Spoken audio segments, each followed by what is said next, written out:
All right, we're back on the record on State versus Loyd. He's present with his attorney. State Attorney's Office is present. The juror in seat number 4 is downstairs in the jury room. She arrived. I don't want to bring her into this jury room. She was part of the Sade Dixon jury selection. She made it to general voir dire in Sade Dixon's case.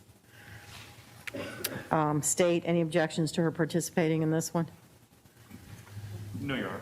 Defense?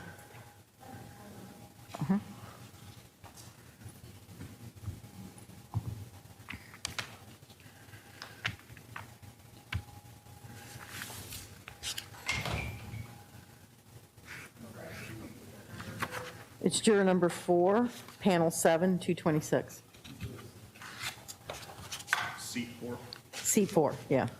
C4, the juror number is 226. She went through general voir dire, so she would have gone through individual questioning in the Sade Dixon case, went into the to general voir dire. I have no idea if she was struck or if we just didn't get to her, because we did not get to all of the jurors in general voir dire. But she has informed us she was part of that.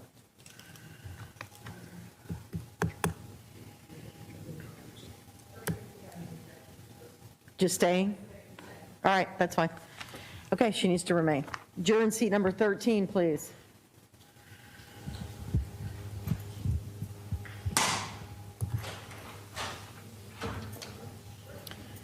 Yeah, you can send those 3 to lunch. 1:15.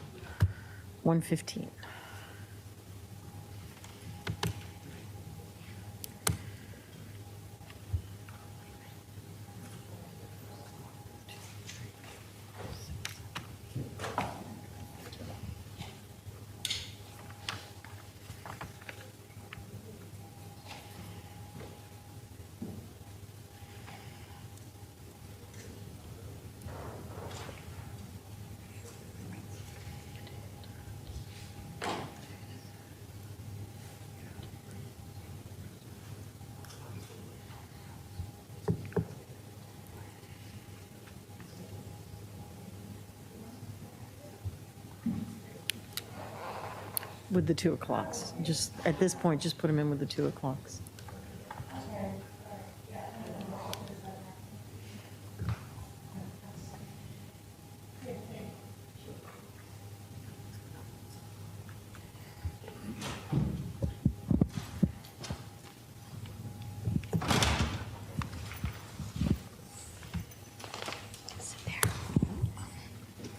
Thank you. Good morning, how are you? I'm doing well, thank you. I'm doing well, thank you. All right, we have a few more questions for you. I'm going to start, then the lawyers may have some questions. There aren't any right or wrong answers to these questions. The point of the questions is to find out whether you can do your job as a juror in this case. It's something we need to know, and it's something you need to know. So the only correct answer is the truth, all right? Just tell us what you actually think and feel. Did you, you said you heard something about this case, correct? That is correct. Can you tell me what you heard? I heard, I don't normally watch the news, but I recall just kind of walking by the TV screen and, you know, at the beginning of every news broadcast, there's kind of a cursory, hey, this is what's going to be going on in the program type of thing. And I remember seeing the defendant's face and some comments made about him potentially being involved with some police officer. I didn't really get any other details other than that because it was just kind of the beginning of a news broadcast. Okay. Was it something that was being, you're a firefighter, correct? That is correct. All right. Was it something that was being discussed at the station among everyone? No, it was at home. It was at home? Yes. Do you recall any discussions with friends, neighbors, coworkers, anything? No, I do not. So other than that one blurb that you saw, do you remember seeing, reading, or hearing anything about this case? No, I remember seeing the gentleman's face, but I don't, Okay. nothing else. Did you form an opinion as to whether he was guilty or not based on what you saw? No, I try not to develop opinions based on, I'm sorry. It's okay, you're not the first one to say it, so. Don't mean to offend the gentleman on camera. So you have to be able to presume Mr. Loyd to be innocent until and if the state can prove he's guilty. Do you believe you can do that in this case? Yes. All right, so let me talk to you a little bit about the death penalty. So I told you there is no automatic death penalty in the state of Florida. And to even have a conversation about the death penalty, someone has to have been convicted of first-degree murder, meaning a jury has to have found that the state proved someone guilty beyond a reasonable doubt.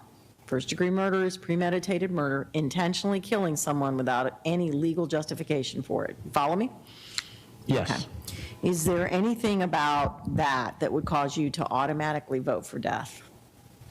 No. Do you believe that if someone is convicted of first-degree intentional murder, they should be sentenced to death? With only those cursory details, I can't say should, Okay? but All right. potentially. If I add to that the fact that the person in this case who died was a law enforcement officer, would your answer change in any way?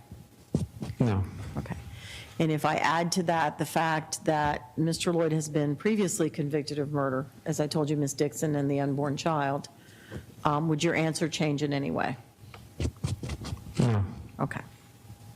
You heard me describe what the process is in a penalty phase, all right? Again, someone's been convicted already, so now it's the penalty phase. State's going to put on aggravators, defense going to put on mitigators. It's your job to go back there and weigh those out. Figure out which ones are important to you, which ones aren't. They may all be important to you. It's up to you. You can talk to your fellow jurors, but in the end, you're going to have to vote. You're going to have to weigh those out. You've listened to everything at the trial. If that process led you to believe that life was the appropriate sentence without parole, would you be able to vote for that? Yes. And if that process led you to believe that death was the appropriate sentence, would you be able to vote for that? Yes.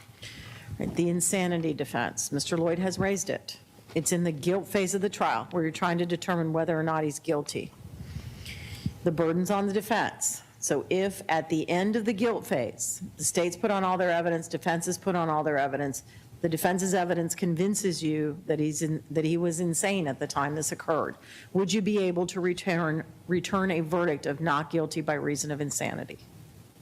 I believe so. Okay, do you have any doubt about that? I've never really even thought about it. I don't think so. Okay.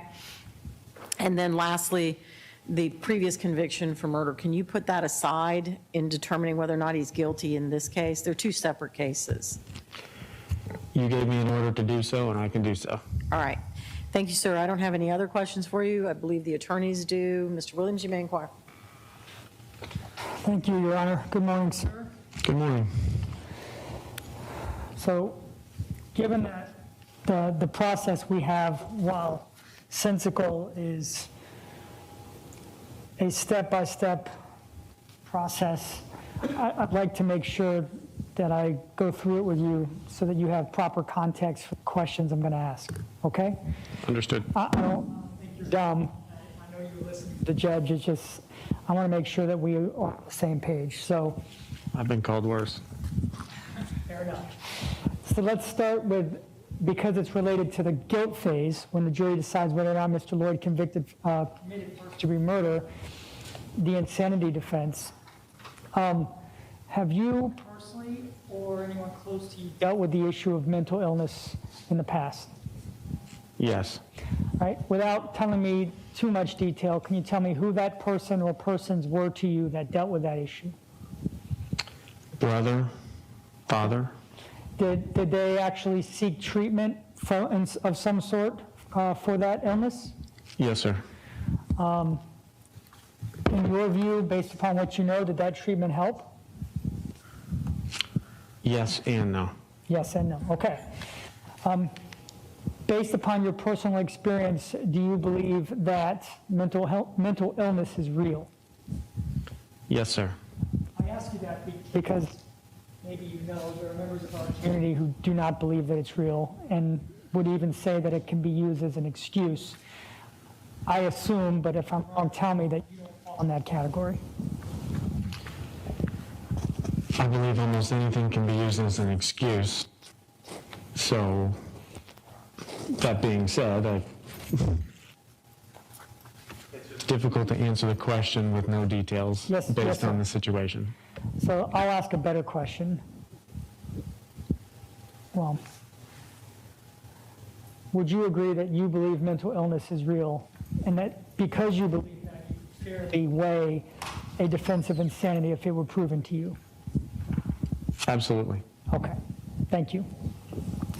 So if Mr. Loyd were convicted of the first-degree murder of law enforcement officer in this case, which means that the jury, by the nature of that verdict, would have rejected the insanity defense, then this conversation about what the penalty should be, what the punishment should be, would take place. And it's a separate phase. The jurors would return a short time after the verdict in the guilt phase. And the first thing that would happen is both sides would present evidence. We would present evidence of aggravating factors. The defense, if they wished, would present evidence of mitigating circumstances. Aggravating factors are anything about the crime, where it was committed, sensitivities of the victim, that the legislature has said aggravate or make more severe this particular first-degree murder above and beyond one that lacks those aggravators. Because it's relevant to the conversation and your ability to be fair and impartial, I will tell you that the death of the murder of a law enforcement officer is an aggravating factor in Florida. Make sense? Understood. Right. So you'll be asked to determine whether or not we proved at least one beyond a reasonable doubt. If the jury unanimously finds that at least one aggravating factor has been proven beyond a reasonable doubt, then the next step would be to go forward and weigh and consider the mitigating circumstances that have been proven. And that would be anything about Mr. Loyd's background or life. At the end of, after determining which ones you believe have been proven and what significance, by weight, I mean how important you think it is. And you would make that determination both for mitigation and aggravation. Then you would weigh the aggravating factors against the mitigating circumstances. And if and only if you believed that the aggravating factors outweigh the mitigating circumstances, then you, this individual decision that you make, would be authorized to vote to impose a sentence. Make sense? Yes, sir. All right. So the key part of this whole process is that you can't skip steps. In other words, does that make sense? I mean, you're a firefighter, and I saw a battalion chief. I can imagine that there are things that you all do where the sequence is important. And if you skip around, things get missed, then there's a problem. And this is one of those situations. I ask that because there are some people who say that there are certain aggravating factors, certain types of murders where if they hear this type of evidence, they just cannot consider the mitigating circumstances fairly because they are so offended, that's my word, so offended by what happened that they're not going to be able to consider mitigating circumstances. And you've already been told that the victim in this case is a law enforcement officer. Can you imagine a set of circumstances where the aggravators would be so weighty in your mind that you could not consider the mitigating circumstances?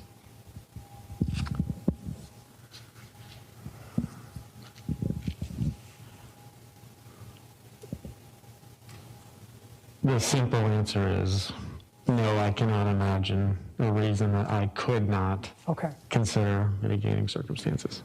Okay. What's a more complicated answer? I've been told I'm long-winded, so no.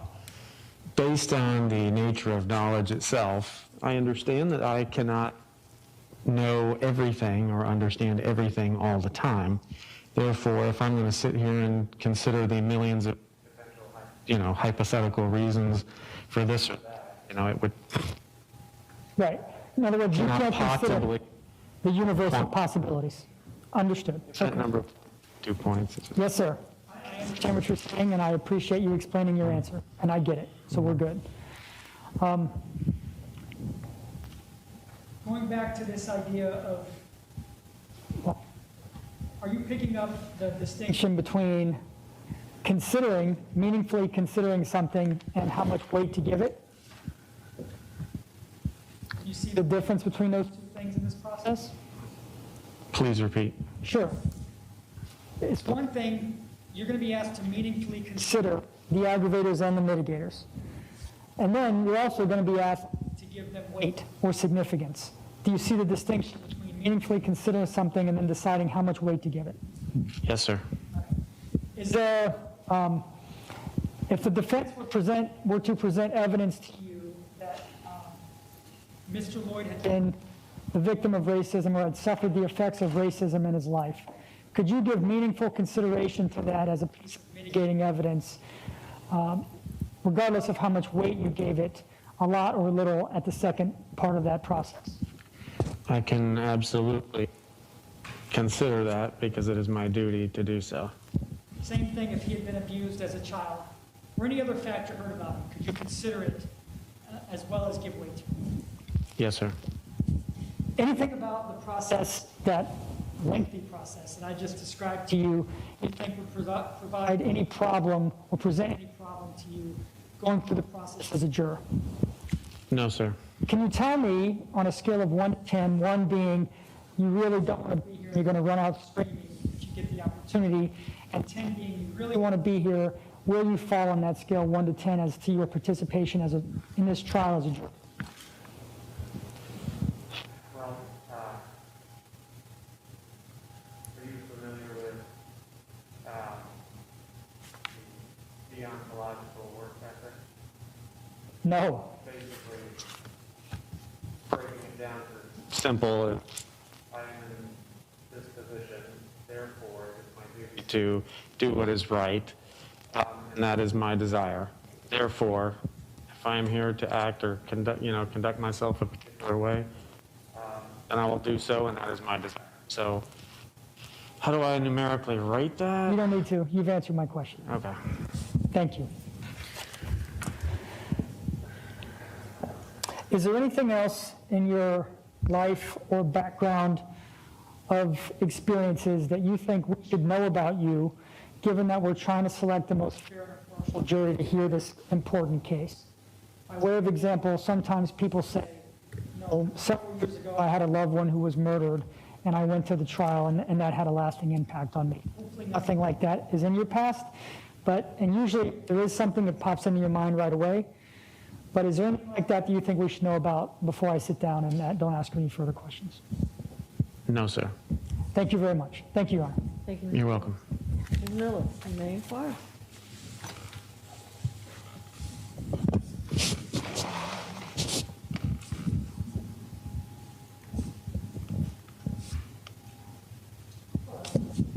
Good morning.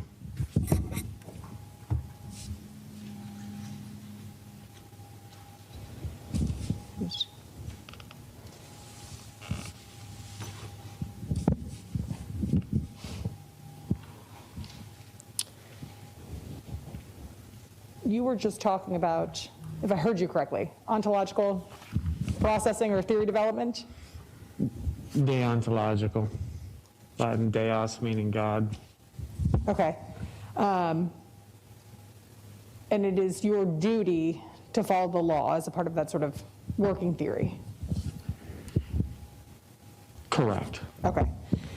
And so this is tough, right? But I want to have a conversation about what your feelings are on these topical areas without thinking, well, I heard the judge tell me the law and it's my duty to follow that law. I want to just know how you feel. Does that make sense?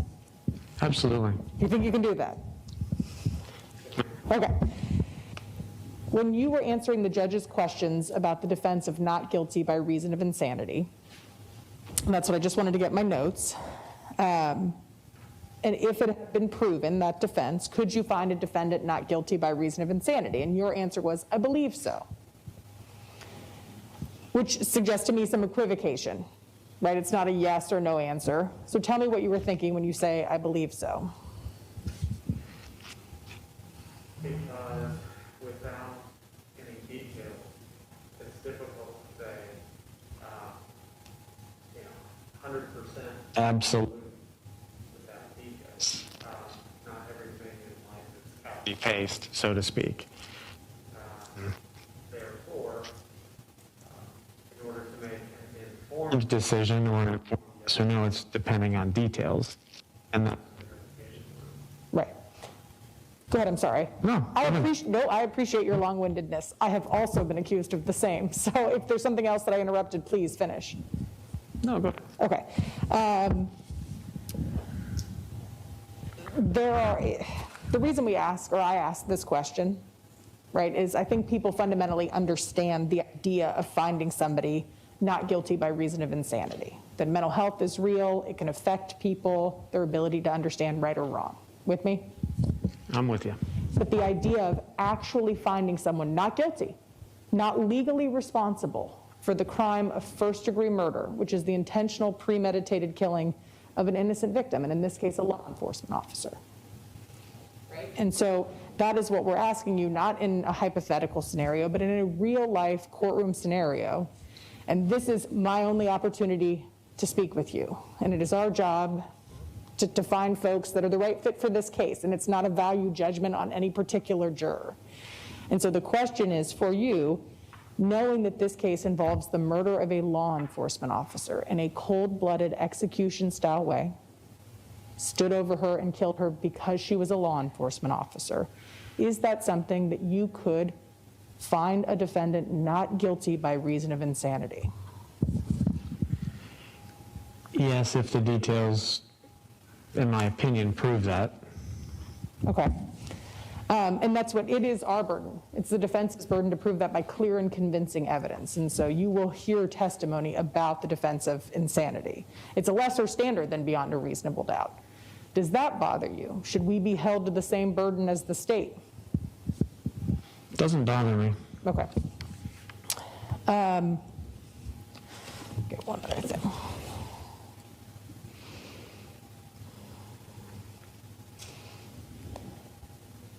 When Mr. Williams asked you, understanding what this crime entails, the intentional murder of a law enforcement officer in a cold-blooded way and all of those things, right? If there was a scenario or a circumstance that you could contemplate, you wouldn't give meaningful consideration to. Do you remember that question? Yes. Yes, your answers were my favorite. So you said the simple answer is no, there's nothing, and there was a more complicated answer, and you said knowledge is infinite. Is there something you were thinking of specifically, though, when you were answering that question? Well, I believe knowledge itself is not necessarily infinite. However, circumstances that we encounter, I can't possibly think of every potential circumstance sitting here right now.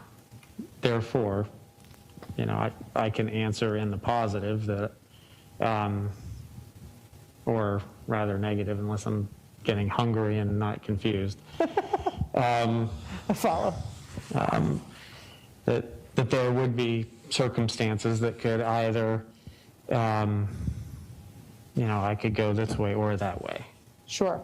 And that's sort of the idea of meaningful consideration. Is it something you could hear, contemplate, internalize, and it potentially, it doesn't have to, but potentially compel you or motivate you as to what the appropriate verdict is. And so when you were answering that, though, is there something that was coming to mind specifically that you were thinking I either could or could not consider this? Mm-mm. Is that a no? I'm sorry. No, I was trying to avoid a discussion on natural law and the connection to morality. That's all. That would be a first in this jury selection process. Understood. So, and Mr. Williams discussed with you the effects of racism on the defendant. And again, understanding what we're talking about as far as the crime, cold-blooded murder of a law enforcement officer, the effects of racism, do you believe that is something you could meaningfully consider when deciding what the appropriate penalty is? Sure. Okay. You are a battalion commander at the Ocoee Fire Department. Yes, ma'am. We just got a bunch of great details you remembered from the other day. Yes, they give us cheat sheets, I'm going to be honest. And so I assume as part of working for the Ocoee Fire, or excuse me, yes, Ocoee. Yep. You were previously with Longwood. Lots of details. Yeah, lots of details. Working for the Ocoee Fire Department, I assume that you have interaction with the law enforcement agencies that service Ocoee. Is that fair? That is correct. Do you have friends and colleagues who are law enforcement officers? It depends on how you define friends. However, I do work with the police department in Ocoee, Orange County Sheriff's Office, FHP. I do not encounter Orlando Police Department, though. I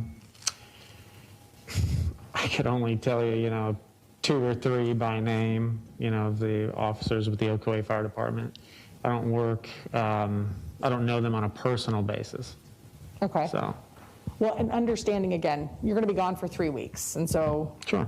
fair to say that your colleagues may know where you are, or at some point learn of the fact, if you are selected, that you were selected as a juror in this case.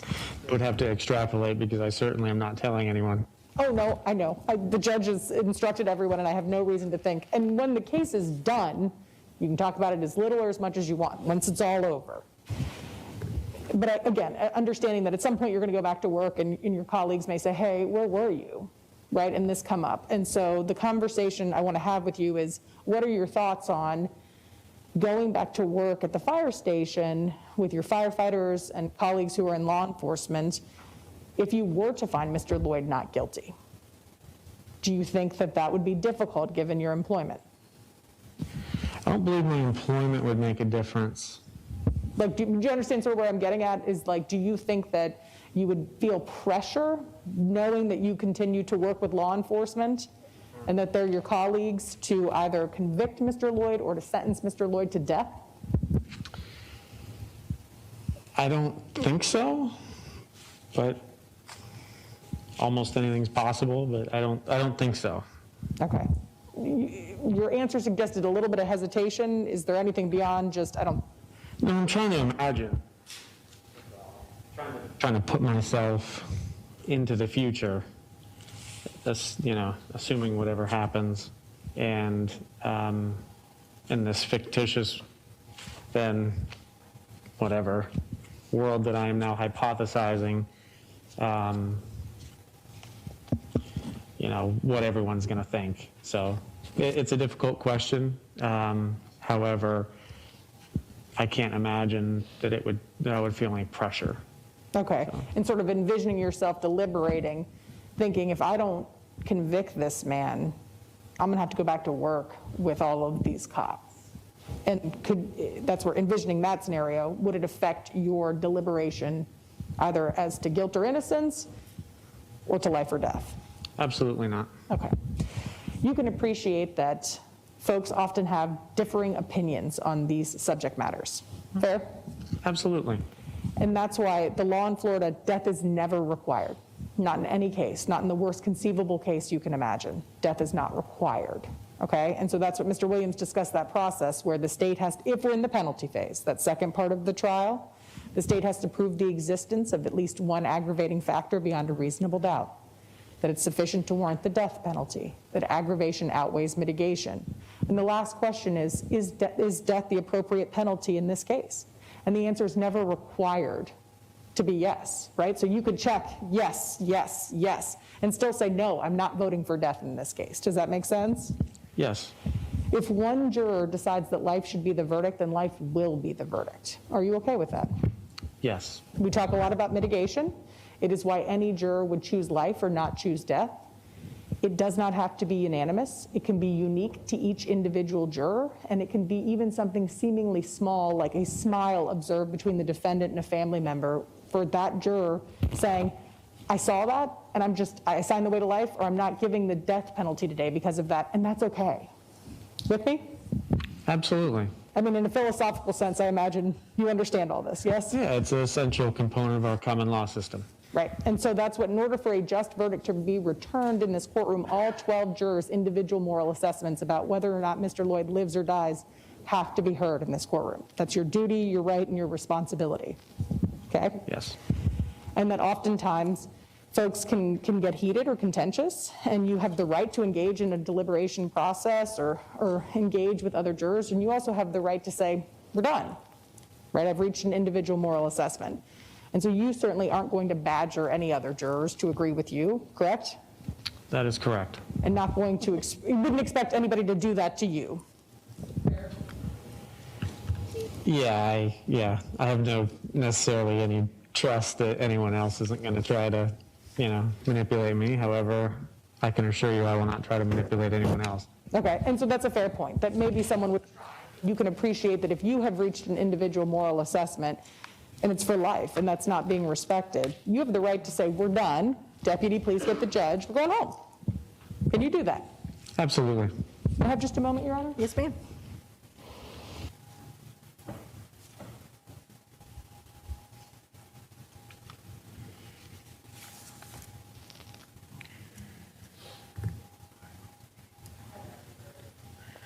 All right, either side need to approach? No, Your Honor. All right, thank you. All right, sir. We're going to send you through to the final round of questioning. The next time you come, we are going to be picking the jury from that group. I don't know what day it is. I don't have enough people yet to determine that. So a couple of things are going to happen. If you would hand your juror badge to the deputy, we're going to change your color to purple. And what that means is in this package that we're giving you, there's a slip of paper for a phone number that you call to find out when you're supposed to report back. You're now listening for the purple dots to return, okay? Don't start calling before tomorrow after 5. It's unlikely that it'll be this week. It's much more likely it'll be next week, but there's an outside chance it might be Friday. So just call after 5 on Wednesday, then Thursday. Just keep calling till you hear the purple dots are coming back.